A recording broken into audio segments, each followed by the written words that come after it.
అందరికీ నమస్కారం. మనందరూ తెలిసిందే ప్రపంచవ్యాప్తంగా సంచలనం సృష్టిస్తున్న సినిమా 'మహా అవతార్ నరసింహ'. ఈ సినిమాని ఇండియాలో ఎలాంటి స్టార్స్ కూడా ఈ సినిమాని ఎంకరేజ్ చేయలేదు. ప్రమోషన్ చేయలేదు.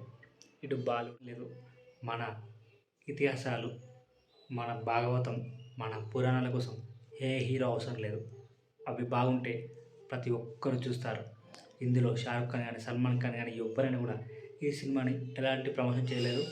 ట్విట్టర్లో కానీ, ఇన్స్టాగ్రామ్లో కానీ, ఎక్స్లో కానీ ఎలాంటిది పోస్ట్ కూడా చేయలేదు. అయినా ఈ సినిమా దాదాపు 300 కోట్లకు పైగా వసూలు చేసింది. తొలి 8 రోజుల్లో 60 కోట్లు. జస్ట్ మౌత్ టాక్తోనే ప్రపంచవ్యాప్తంగా 300 కోట్లు వసూలు చేసిందంటే మామూలు విషయం కాదు.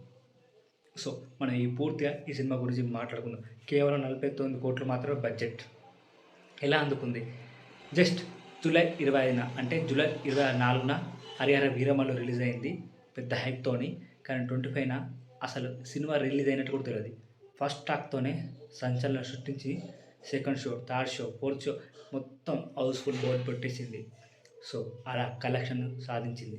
ఈ సినిమా ముందుగా చిన్న పిల్లలకని అన్నారు, అంటే చిన్న పిల్లలకు బాగా నచ్చుతుందని.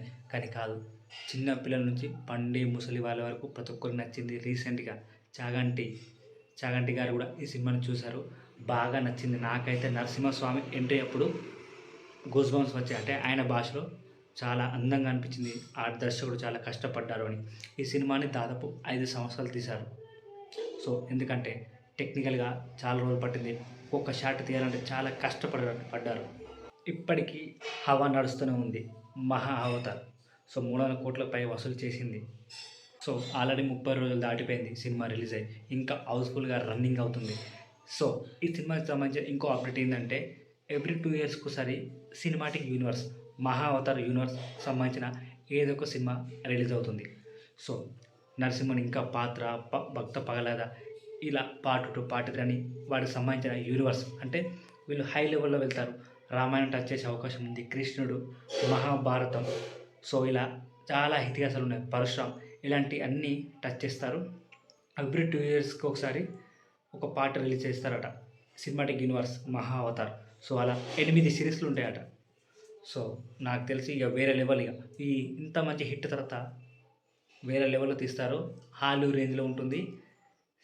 కన్నడ ఇండస్ట్రీకి ఒక టాప్ లెవెల్ వెళ్తుంది. ఈ సినిమాతోనే టాప్ లెవెల్ వెళ్ళింది. ఇక వాటిని ఇంతవరకు ఎక్స్ట్రీలా ఒక యానిమేషన్ సినిమా 300 కోట్లు కొట్టలేదు. అది మన భక్త ప్లహల, మన పురాణాల మీద వచ్చిన సినిమా. మన తెలుగు ఇండియన్స్ వాళ్ళు తీసిన సినిమాలల్లో, యానిమేషన్ సినిమాలల్లో అంత కలెక్షన్ రాలేదు. ఇదే ఫస్ట్. కథ బాగుంటే చాలు. జస్ట్ మౌత్ టాక్తోనే సూపర్ స్టార్డమ్ కలెక్షన్ సాధించిన ఈ సినిమా ఇది. మౌత్ టాక్ ఎంత పవర్ ఉంటుంది. ఫస్ట్ డే మౌత్ టాక్ అంత ఇంపార్టెంట్. ఎలాంటి ప్రమోషన్ అవసరం లేదు, ఎలాంటి స్టార్ అవసరం లేదు. నరసింహస్వామి స్టార్ కాదు, అంతకు మించి. ఇది వేరే లెవెల్ ఎక్స్ట్రా హిట్. హంబోలే ఈ సినిమా నిర్మించింది. ఇక ఎవ్రీ 2 ఇయర్స్కి ఒకసారి ఒక సినిమా వస్తుంది. ఇండస్ట్రీ చెప్పనక్కర్లేదు. ఇక ఫస్ట్ పార్టే 300 కోట్లు అంటే ఇంకా 2 ఇయర్స్ తర్వాత వచ్చే సినిమా ఎంత కలెక్ట్ చేస్తుంది. ఆ తర్వాత వచ్చిన సినిమా, ఆ తర్వాత ఇలా పోల్చుకుంటే 2000 కోట్లు, 3000 కోట్లు వసూలు చేసే అవకాశం ఉంది. మరి SSMB 29 చూడాలి ముందుకెళ్తుందో వెనక్కెళ్తుందో కలెక్షన్. ఈ సినిమా వల్ల మన ఇండియన్ సినిమాకి బూస్ట్ వచ్చింది. ఇలాంటి సినిమాలు చాలా రిలీజ్ అవుతాయి, మరి చూడాలి. మనలో ఎంతమంది మహా అవతార్ సినిమా చూశారు? భక్త ప్లహద. కామెంట్ చేయండి. జై అని కొట్టండి, లేదంటే మహావీర్ నరసింహ అని కామెంట్ చేయండి, లైక్ చేయండి, షేర్ చేయండి, సబ్స్క్రైబ్ చేయండి. జై నరసింహ.